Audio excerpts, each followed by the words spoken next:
오늘은 이제 사도신경 순서에 따라서 12번째 말씀을 함께 우리가 살펴보려고 합니다. 우리가 사도신경을 매 예배 시간마다 고백하고 있기 때문에 그 고백의 내용이 우리의 신앙이 어떤 것인가 라고 하는 것들을 가장 잘 정리한 것입니다. 그래서 그 신앙의 고백을 나의 것으로 삼고 그 진리를 따라서 우리가 신앙생활을 할 때 여러분 우리의 입술로 고백하고 선포한 것이 우리의 믿음의 승리가 될 줄로 믿습니다. 오늘 우리는 이제 12번째로 사도신경 12번째 말씀으로 우리 죄를 사하여 주시는 것에 대해서 함께 여러분 말씀을 나누도록 하겠습니다. 제가 여러분께 한번 질문을 드려볼게요. 여러분들은 그리스도인이 맞습니까? 여러분 하나님의 자녀가 맞으십니까? 대부분 다 우리는 내가 그리스도인인 것을, 하나님의 자녀인 것을 우리는 이렇게 고백합니다. 그러면 이렇게 또다시 질문을 드려보면 어떨까요? 여러분들은 하나님의 자녀인 것, 그리스도인인 것을 어떻게 증명하시겠습니까? 내가 그리스도인이라는 것에 대한 증거가 여러분 무엇일까요? 여러분 이것은 어떻게 보면 내가 그리스도인이 맞고 하나님의 자녀로 사는 것은 맞지만 이걸 말로 설명하는 것은 사실 그렇게 쉬운 일은 아닌 것 같아요. 일단 외적으로 보면 우리가 이렇게 주일마다 예배를 드리러 하나님께 나오고 또 삶 속에서 뭔가 구별된 삶을 사는 것 자체가 그리스도인 된 증거다, 하나님의 자녀인 증거다라고 우리는 말을 할 수 있을 것 같기도 합니다. 근데 오늘 우리는 조금 더 깊은 차원에서 이 죄 사함 받았다라고 하는 것이 과연 우리의 신앙생활, 우리의 구원과 어떤 관련이 있는가라고 하는 것들을 잘 생각해 보면 좋을 것 같아요. 여러분 사도신경에서 죄 사함 받았다라고 하는 것과 내가 그리스도인이라고 하는 것은 거의 같은 말이라고 이렇게 보실 수가 있어요. 초대교회 성도들은 예수 그리스도를 영접할 때 자신들의 모든 죄를 다 고백하고 죄 사함을 받은 뒤에 여러분 그들이 세례를 받았습니다. 여러분 그래서 세례는 세례를 받음으로 죄 사함 받는 게 아닙니다. 죄 사함 받았다는 증거로 세례를 받는 것입니다. 그래서 여러분 우리가 그리스도인이라고 하는 것과 세례 받는다는 것 그리고 죄 사함 받는다는 것은요, 이것은 거의 같은 말이라고도 여러분 볼 수가 있는 것 같아요. 따라서 이 죄 사함을 받는다는 것과 구원을 받는다는 것은 같은 의미인 것입니다. 그래서 여러분 죄 사함을 받으셨습니까? 라고 하는 말은 여러분 구원 받으셨습니까? 라는 말과 같은 의미가 되는 거예요. 그래서 이 죄 사함을 받았다는 것을 아는 것이 내가 구원을 받았다, 내가 구원을 받은 사람이라는 것을 확신하는 것과 매우 중요한 밀접한 관계에 있습니다. 여러분 다시 한번 여쭤보죠. 여러분 죄 사함 받으셨습니까? 네. 제가 예전에 고등부를 잠깐, 제가 고등부를 맡은 게 아니라 고등부 친구들에게 잠깐 몇 번 설교를 할 기회가 있었는데 그때 이제 설문조사를 한번 해봤어요. 고등부 아이들에게. 그래서 여러 개의 이제 질문지를 가지고 설문을 했는데 대부분의 고등부 친구들이 당신 구원받았습니까? 이렇게 말하면, 하나님의 자녀입니까? 이렇게 말하면 대부분 다 그렇다고 말합니다. 나는 구원받았고 나는 하나님의 자녀입니다 라고 이렇게 대답을 해요. 근데 약간 질문을 바꾸어 가지고 이렇게 물어보면 당신은 모든 죄를 사함 받았습니까? 당신 오늘 밤 죽으면 천국에 들어갈 수 있습니까? 이렇게 질문을 약간 바꾸어 보면 한 절반 정도 대답을 못합니다. 네. 구원은 받았다고 하는데 죄 사함 받은 것에 대한 확신이 막 떨어져 버리는 거예요. 왜 그렇죠 여러분? 왜냐하면 살면서 죄를 지었거든요. 예. 한 주간 세상 살면서 나쁜 말도 했고 또 뭐 부모님 말씀도 안 듣기도 하고 욕도 하고 이런 스스로 생각했을 때 죄라고 하는 행동들을 했기 때문에 구원받은 것에 대해서는 뭔가 그럴듯한데 대답을 곧잘 하는데 의외로 죄 사함 받은 것에 대해서는 대답을 잘 못하더라고요. 그래서 막 그때 고등부 회장, 부회장 막 임원하는 친구들 대부분 다 대답을 잘 못해요. 근데 오히려 있잖아요, 교회도 맨날 빠지는 친구는 확신을 하더라고요. 나는 죄 사함 받았습니다. 이런 확신을 가지고 있더라고요. 반대로. 그걸 보면 참 좀 재밌었던 기억이 있는데, 여러분, 우리가 이걸 오늘 이 시간 한 번 더 짚고 넘어가면 좋겠어요. 비록 우리의 현재 모습이 때때로 부끄럽기 때문에 하나님 앞에 과연 내가 죄 사함 받은 것이 맞나? 하나님이 오늘 나의 죄를 용서해 주신 것이 맞는가라고 하는 것에 대해서 흔들리기도 하지만, 여러분, 내가 구원받았다라고 하는 것은 하나님이 우리의 모든 죄를 용서해 주신 것입니다. 여러분, 이 사실을 확신하셔야 됩니다. 그러면 이렇게 또 말씀하실 수 있어요. 아니 목사님, 어떻게 그렇게 확신할 수 있습니까? 또 실제로 그런 것 있잖아요. 구원에 대한 확신을 우리가 말을 할 때에 다른 종교에 비해서 우리 기독교는 예수님을 믿어야만 구원받는다, 예수 그리스도를 통해서만 구원을 받을 수 있다라고 하는 것을 확신하고 그 구원에 대해, 죄 사함에 대해서 확신을 가지다 보니까 서로 다른 종교를 가진 사람들이나 믿지 않는 사람들이 봤을 때 기독교인들은 교만하다 이렇게 느껴지기도 합니다. 아니 어떻게 저렇게 교만하게 말을 하지? 자기들만 구원받는다고? 자기들만 용서받았다고? 이렇게 우리를 볼 때 교만하다라고 이렇게 보기도 하는 것입니다. 여러분 어떻게 생각하십니까?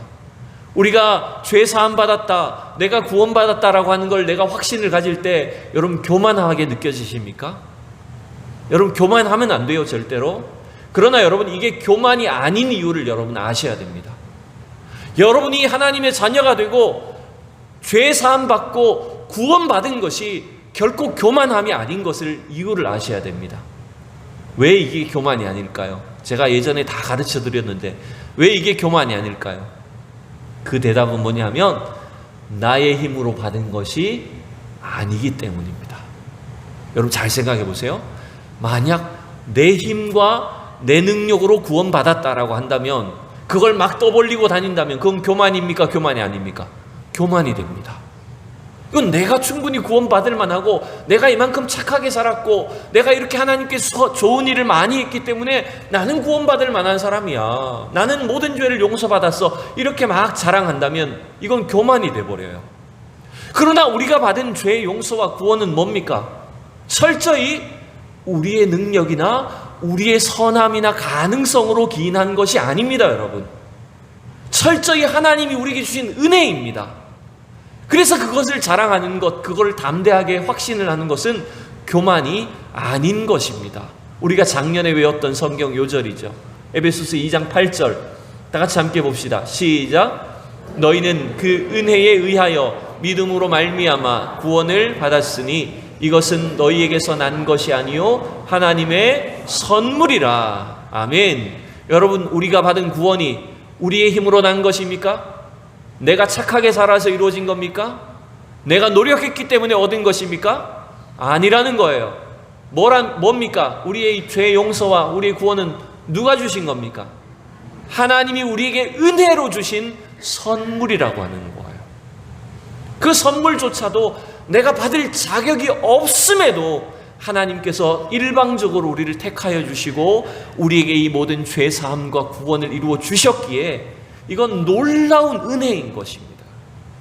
그래서 우리가 받은 구원을 생각할 때마다 나처럼 부족한 자가, 나와 같은 죄인이 죄 용서받고 하나님 앞에 나올 수 있고 하나님을 섬길 수 있게 하신 것만큼 이보다 더 큰 은혜는 없다라고 하는 것을 여러분 기억하셔야 됩니다.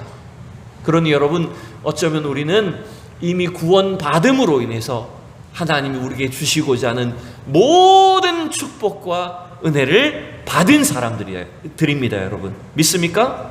자, 그런데 여러분, 이 죄 사함과 구원이 우리 속에서 이루어지는 과정 속에서는 개인적인 체험이 있게 됩니다. 그 체험은 어떤 것이냐면, 나처럼 이렇게 부족한 죄인을 하나님이 이렇게 놀라운 방식으로 구원하셨구나. 여러분, 하나님 우리를 구원하신 방식이 무엇입니까? 우리의 죄를 해결하시기 위해서 이 땅에 누구를 보내셨어요? 예수 그리스도를 보내셨어요. 예수님이 이 땅에 오셔서 십자가를 지심으로 모든 인류의 죄를 사하여 주시는 것입니다. 여러분, 그래서 여러분, 우리가 내가 죄 용서받았다, 구원받았다라고 하는 것을 내 마음속에 사무치게 느낄 때에 우리 속에는 이 십자가의 은혜가 여러분 깨달아지게 되는 거예요. 그래서 내가 십자가를 통해서 이 죄인이, 이렇게 악한 존재가 이제는 거듭나는 새 사람이 되는 그 은혜를 여러분 체험하는 거예요. 그래서 여러분 이때 우리가 또 표현하는 것이 뭐냐면 거듭났다라고 이렇게 말을 하는 겁니다. 결국 다 같은 말입니다. 우리가 죄 사함 받는 것, 구원 받는 것, 거듭나는 것, 이것이 다 같은 용어예요. 근데 이것이 조금씩 다르게 우리에게 적용이 되고 체험이 되기 때문에 우리 각자에게 이러한 은혜들이 필요한 것입니다. 여러분 거듭남으로 인해서 우리는 어떤 사람이 되죠? 거듭났다는 것은 다시 태어나는 겁니다. 새로운 존재가 되는 겁니다. 옛사람에서 새 사람이 되는 겁니다. 오늘 로마서 8장에 나오는 표현에 의하면 우리가 예전에는 육신을 따라 사는 사람이었다면, 육신의 욕심을 따라 사는 사람들이었다면, 이제는 성령 안에서 십자가를 통해서 거듭남으로 인해서 우리는 무엇을 따르게 됩니까? 누구를 따라가게 됩니까? 성령님을 따라가게 됩니다. 육신을 쫓던 사람에서 이제는 성령님을 따라가는, 그렇게 아예 소유와 목적과 인색이 바뀌는 것입니다. 자, 이러한 죄 사함의 문제를 우리가 명확하게 잘 자꾸 판단하고 우리 속에 일어나는 모든 죄의 욕심들을, 이 세상의 죄의 욕들을 이길 필요가 있는데, 이렇게 완전한 변화를 잘 나타내는 성경이 누가복음 15장에 나오는 이 탕자의 비유입니다. 여러분 오늘은 이제 주일학교 친구들처럼 이 주일학교용 그림을 좀 준비를 해봤어요. 네, 잘 한번 보세요. 우리가 너무나도 잘 아는 것처럼 이 탕자의 비유에는 아버지와 함께 살던 둘째 아들이 미리 유산을 받아가지고 집을 떠나는 이야기가 나옵니다. 여러분 이 아들은, 이 둘째 아들의 소망은 무엇입니까? 빨리 난 아버지 집을 떠나고 싶다. 그래서 내가 원하는 삶, 내가 마음대로 내 삶을 이루고 싶다. 자아를 실현하고 싶다. 이게 이 둘째 아들의 소망이었어요. 그래서 아버지가 아직도 살아있는데도 불구하고 빨리 상속 내놓으라고, 내 몫을 달라고, 이렇게 이 불효막심한 모습으로 유산을 받아가지고 길을 떠납니다. 그래서 자기가 행복하게 살겠다고 이제 도시로 가죠. 그래서 어떻게 삽니까? 유산을 받았으니, 갑자기 상속을 받았으니까 어떻게 해요? 그 돈을 막 흥청망청 쓰기 시작합니다. 자기가 가고 싶은 것, 자기가 사고 싶은 것, 먹고 싶은 것 마음대로 막 누리면서 사니까 그게 행복하다고 생각했어요. 내 자아를 실현한 것이라고 이 아들은 착각을 했습니다. 근데 여러분 얼마 지나지 않아서 어떻게 되죠? 그렇게 흥청망청 썼던 돈들이 다 어떻게 됩니까? 다 사라집니다. 친구도 여러분 돈이 있을 때나 친구지, 돈이 없어지면 친구도 사람도 가족도 다 사라져 버리는 거예요. 그렇게 해서 이 아들은 이제 한순간에 거짓 신세로 추락을 하죠. 그래서 돼지우리에서 돼지들이나 돌보면서 돼지들이 먹는 음식이나 뺏어 먹으면서 그렇게 살 수밖에 없었습니다. 여러분 가만히 생각해 보세요. 이 아들은 자기가 이루고 싶은 삶, 자기가 실현하고 싶었던 그 최고의 삶을 꿈꿨지만 실제로는 어떻게 됐습니까? 완전히 반대로, 완전히 아버지를 떠난 그 죄악 속에 이 처절한 절망으로 떨어지고 말았습니다. 여러분 이 탕자의 비유는 우리에게 죄가 무엇인지를 여러분 명확하게 여러분 잘 보여주고 있어요. 여러분 죄는, 여러분 첫 번째로 죄는 뭔지 압니까? 아버지를 떠나는 것이 죄입니다. 여러분 부모님을 떠나지 말란 말이 아니에요. 우리의 영혼의 아버지가 되신 하나님이 없이 내 힘으로 살 수 있다. 하나님이 없이 내가 충분히 내 능력으로 자아를 실현할 수 있고 행복한 삶을 살 수 있다라고 착각하는 것, 여러분 그 자체가 죄라고 하는 것입니다. 인간은 여러분 하나님이 없이는 이 끊임없이 우리 속에 있는 이 죄악된 욕망을 따라갈 수밖에 없어요. 하나님이 없는 인생은 모두 다 죄인이기 때문에 결코 여러분 선한 일을 이룰 수가 없는 것입니다. 그래서 아무리 하나님이 없이 자기를 선한 일을 위해서 노력하고 그 선한 계획을 실현시키려고 해보지만 결국 그 길의 마지막은 뭘까요? 이 탕자처럼 실패로 끝나는 것입니다. 절망과 죽음으로 끝날 수밖에 없다라고 하는 것입니다. 또한 여러분, 죄는 무엇인지 압니까? 죄는 하나님이 우리에게 주시고자 하는 그 영원한 소망과 희망을 거부하는 것입니다.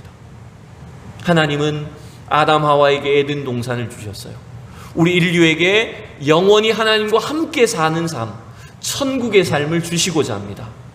근데 여러분, 이 죄 있는 인간은 어떻게 할까요?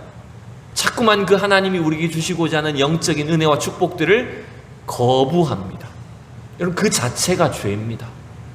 하나님을 알려고 하지도 않고 하나님을 거부하는 것, 그 자체가 여러분 심각하고도 무서운 죄라고 하는 걸 여러분 사실을 기억하셔야 됩니다. 결국 이 비유에서도 둘째 아들은 아버지가 그에게 허락한 둘째 아들로서의 그 생애, 아버지 집에서 아버지와 함께 사는 그 축복들을 거부하는 죄로 인해서 그의 인생은 이제 절망으로 떨어지게 된 것입니다. 여러분, 그런데 이 탕자의 비유는 그걸로 끝이 나지 않았죠? 죄가 무엇인지 우리에게 가르쳐 줄 뿐만 아니라 하나님이 주시는 죄 용서, 회복이 무엇인가라고 하는 것도 우리에게 알려주고 있습니다. 여러분, 이 탕자의 비유에서 죄 용서는 무엇입니까? 죄 용서는 바로 아버지가 주는 선물입니다. 여러분, 이 탕자가 우리 같으면 이 집 나간 재산을 탕진하고 아버지를 거역하여 집을 떠난 탕자가 최소한 집에 다시 돌아오려면 우리 같으면 어떻게 해야 될까요? 여러분, 자식이 재산 다 까먹고 막 온갖 엉망이 되어가지고 살다가 집에 들어온다고 그래요. 그럼 우리 같으면 어떻게 할까요? 야, 너 최소한 재산 정도는 보충해서 와야 되는 거 아니냐? 뭔가 네가 잘못한 것에 대해서는 뭔가 책임을 지고 와야 되지 않느냐? 우리 같으면 이렇게 요구할지 몰라요. 근데 이 탕자의 아버지는 어떻게 하셨습니까? 탕자의 아버지는 아무 조건이 없습니다. 이 비참한 자리에서 그 아들이 돌아오는 것만 이 아버지가 바라고 있는 것입니다. 그래서 여러분, 사실은 이 집을 나가서 재산을 낭비하고 아버지의 이름을 먹칠한 이 아들을 이미 아버지는 용서하신 것입니다. 여러분, 이게 은혜인 거예요. 그래서 여러분, 이 아들도 그 아버지의 은혜를 기억하는 겁니다. 우리 아버지는 나를 용서해 주실 거야.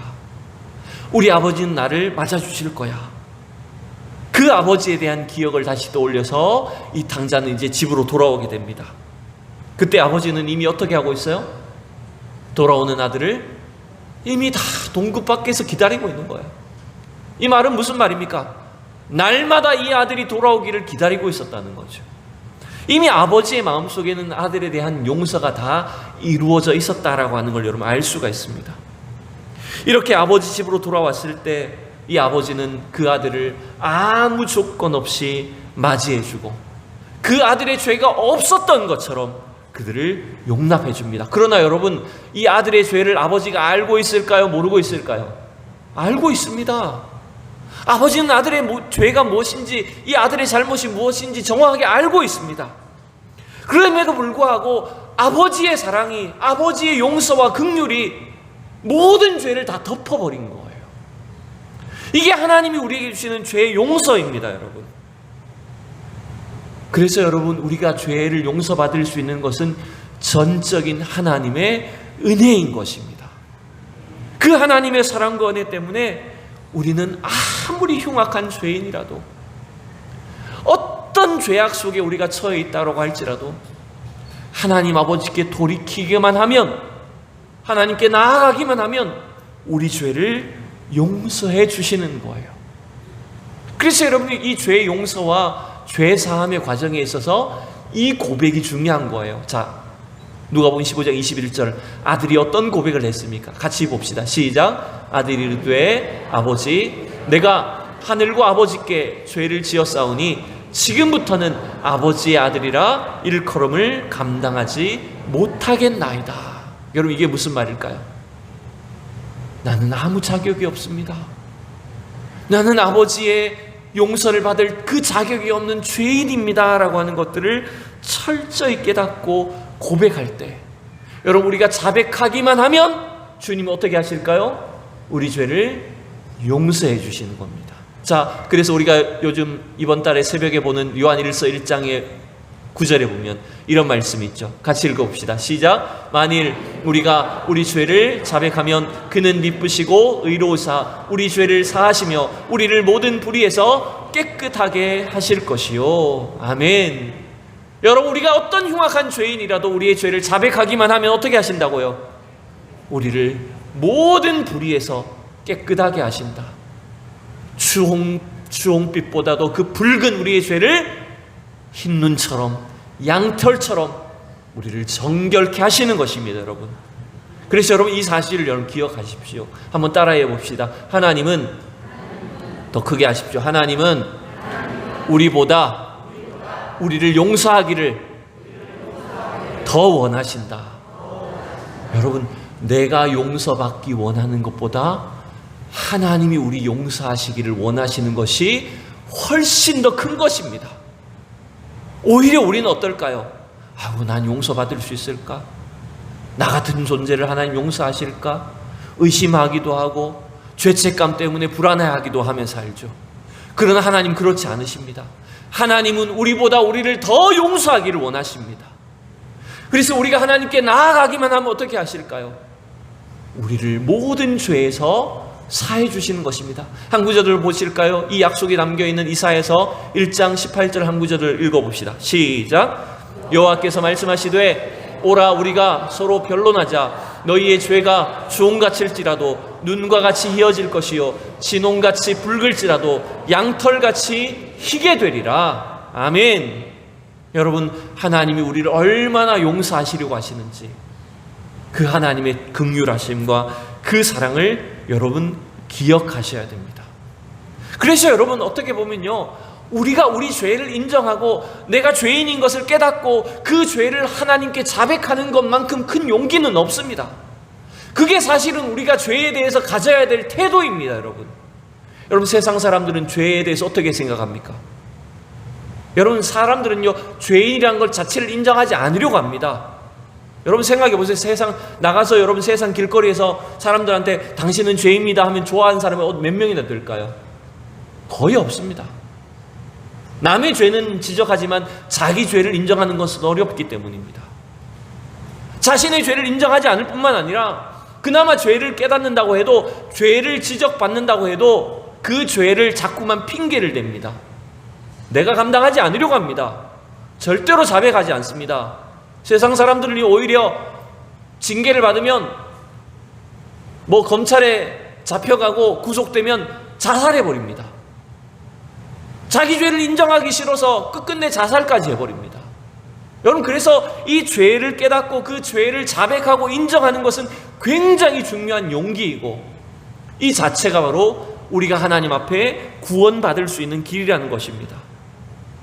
여러분, 그래서 우리가 이 죄인 된, 죄의 노예가 되고 죄의 굴레 아래 우리가 벗어날 수 없는 우리 인간이 우리 죄를 자백함으로 말미암아 죄에서 사함 받는다는 것, 그래서 우리가 구원받는다는 것, 여러분, 이것은 너무나 우리 개인에게 있어서 너무나 중요한 일인 것입니다.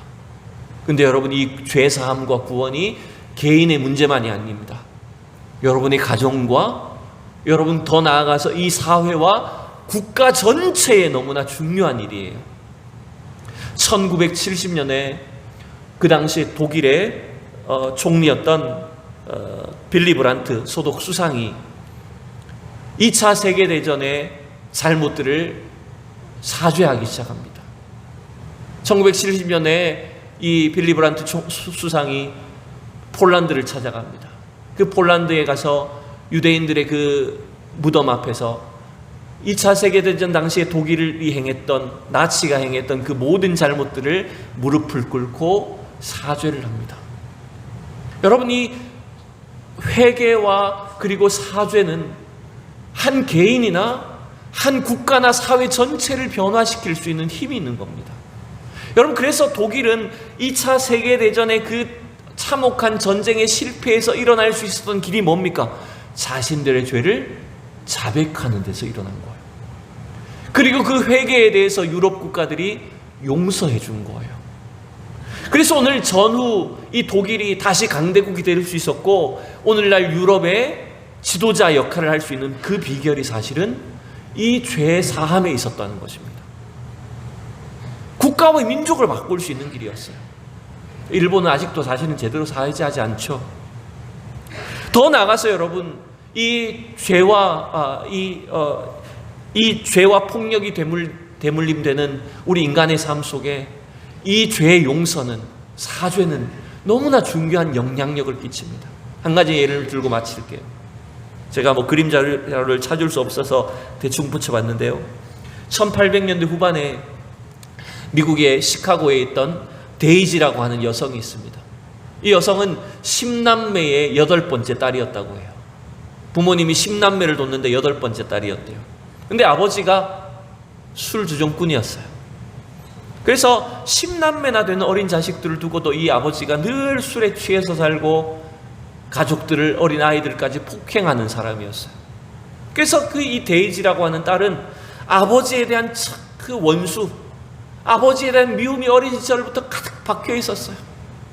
그래서 내가 크기만 크면 내가 절대 저런 아버지 사람 같은 사람과 결혼 안 할 거야. 저런 사람은 되지 않을 거야. 이런 이를 바득바득 갈면서 그렇게 자라났다고 해요. 그렇다고 이제 그 후에 이제 나이가 차서 결혼을 합니다. 결혼을 해서 이제 자기도 자식들을 낳았어요. 자식을 낳았는데 아버지처럼 자기는 살지 않겠다고 했지만 자식들이, 여러분, 어린아이들이 때때로 말을 잘 들어요, 안 들어요? 말 안 들으니까 조금만 빗나가면 막 극도로 화를 내는 겁니다. 못 참는 거예요. 그래서 이 아이들이 조금이라도 잘못될까봐 자기가 도리어 막 극도로 분노를 하고 화를 내면서 또 아이들을 막 때리기 시작한 겁니다. 그러니까 자기는 아버지처럼 되지 않겠다고 했는데 어느 순간 보니까 자기도 아버지처럼 아이들을 때리고 있더라는 거예요. 그렇게 또 이 데이지의 딸 중에 한 명이 또 자라났습니다. 이 딸도 또 이를 바득바득 갈면서 나는 우리 엄마처럼 안 살 거야, 이렇게 살았어요. 근데 또 그 딸이 결혼을 해가고 자식을 낳았는데 또 역시나 이 딸도 자기 엄마처럼 사는 겁니다. 왜 그렇게 됐을까요? 왜 이 죄와 폭력이 계속해서 대물릴까요? 무슨 문제가 있을까요? 이 가정에 용서가 없었기 때문입니다. 여러분, 죄와 폭력을 끊을 수 있는 길은 용서입니다. 여러분, 물론 정확한 사죄나 회개가 있어야 되겠지만, 여러분 이미 부모님 돌아가셨는데, 여러분들에게 상처 입히고 여러분들에게 막 학대한 부모님이 이미 돌아가셨는데 어떻게 여러분 사죄할 거예요? 부모님이 방법이 없어요. 용서하는 것밖에 없습니다. 용서가 이 모든 악의 대물림을, 죄의 대물림을 끊을 수가 있다라고 하는 것입니다. 여러분, 성도 여러분, 우리는 오늘 이 사도신경을 통해서 주님이 우리의 죄를 사하여 주시는 것을 믿습니다라고 고백합니다. 여러분, 이 죄 사함과 용서가 얼마나 중요합니까? 왜냐하면 이 사도신경에 뿐만 아니라 우리는 주기도문에서 또 뭐라고 고백합니까? 우리에게 죄 지은 자를 사하여 준 것과 같이 우리 죄를 사하여 주옵소서라고 기도하지 않습니까? 그러면 우리가 누군가의 죄를 용서하지 않고서는 우리 죄를 사함받을 수 없다는 것 아닙니까? 그러니 여러분, 우리가 이 죄 사함 받는 것, 그래서 우리가 누군가를 용서할 수 있는 것, 이것은 너무나 중요한 일인 것입니다. 여러분, 오늘 우리가 늘 반복하는 이 주기도문과 사도신경을 통해서 죄 사함 받은 것에 대한 확신이 넘칠 수 있기를 축복합니다. 우리가 죄 사함 받았기에 우리는 확실한 그리스도의 사람, 구원받는 하나님의 자녀가 된 것입니다. 여러분, 될 수 있다는 것이 아닙니다. 이미 된 것입니다. 여러분, 오늘 이제 마지막으로 로마서 8장 1절 2절을 보십시오. 오늘 바울이 어떤 확신을 우리에게 주고 있습니까? 비록 우리가 육신적으로 볼 때는 여전히 우리 속에 죄의 속성이 남아있고, 오호라 곤고한 사람이로다, 누가 나를 이 사망의 몸에서 끌어낼까라고 절규할 때도 있지만, 그러나 우리 속에 무슨 확신이 있어야 될까요? 이 죄와 사망의 권세 아래서 우리를 영원한 생명으로, 죄 사함과 구원으로 이끌어 주신 그 주님의 은혜가 우리에게 있다는 사실을 확신하셔야 됩니다. 이제 마지막으로 이 말씀을 봉독합니다. 시작. 그러므로 이제 그리스도 예수 안에 있는 자에게는 결코 정죄함이 없나니 이는 그리스도 예수 안에 있는 생명의 성령의 법이 죄와 사망의 법에서 너를 해방하였음이라. 아멘. 여러분 다 큰 소리로 따라합시다. 죄와 사망의 법에서 해방하였음이라. 여러분 믿습니까? 여러분 주님이 우리의 모든 죄를 사하셨습니다. 우리를 하나님의 자녀가 되게 하셨습니다.